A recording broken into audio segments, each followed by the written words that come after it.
Dr. Elena Ruiz arrived in Cathara during the season of rot, when mountain mists carried the sweet stench of decay into the valley.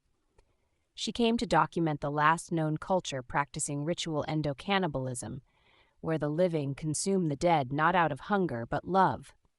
The village elder Matthias greeted her with yellowed teeth and hollow eyes. "You come at a fortuitous time," he said. "Old Vera passed 3 days ago. Tonight we feast." As night fell, villagers gathered around a massive wooden table in the square. Vera's body lay at the center, her hands folded over her chest. Elena watched how the villagers' eyes gleamed in the firelight, how they licked their lips unconsciously. "The ritual begins with the eldest," Matthias said, revealing a bone-handled knife. "We take only what we need, a finger, an ear. The flesh must be eaten fresh, while the spirit still lingers." With reverent care, the villagers cut small pieces from the corpse.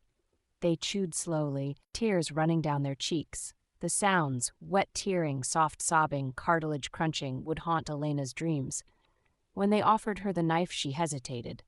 I can't. It's against my beliefs." The firelight seemed to dim. "Everyone must partake," Matthias said softly. "Without the ritual, the dead cannot rest." "I'm sorry, but I won't." "Then you've made your choice." Hands seized her before she could move. The knife that carved Vera now pressed against her throat. She struggled, but the entire village held her fast. "You misunderstand," Matthias whispered, his breath thick with copper and rot. "We are the mourners. We take what we need from the dead, but the dead—" He smiled, revealing teeth filed to points. "The dead take everything." As Elena's vision dimmed, horror bloomed in her chest. The villagers hadn't been eating their loved ones. The bodies on that table weren't the dead, they were the mourners.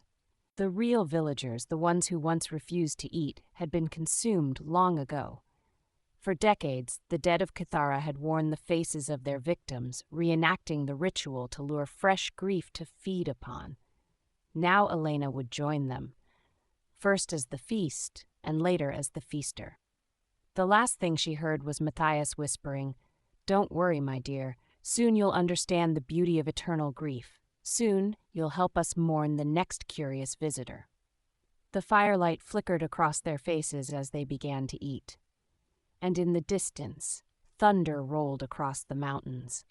Or perhaps it was applause from the truly dead, watching from whatever realm they'd been banished to, forever excluded from their own mourning rites.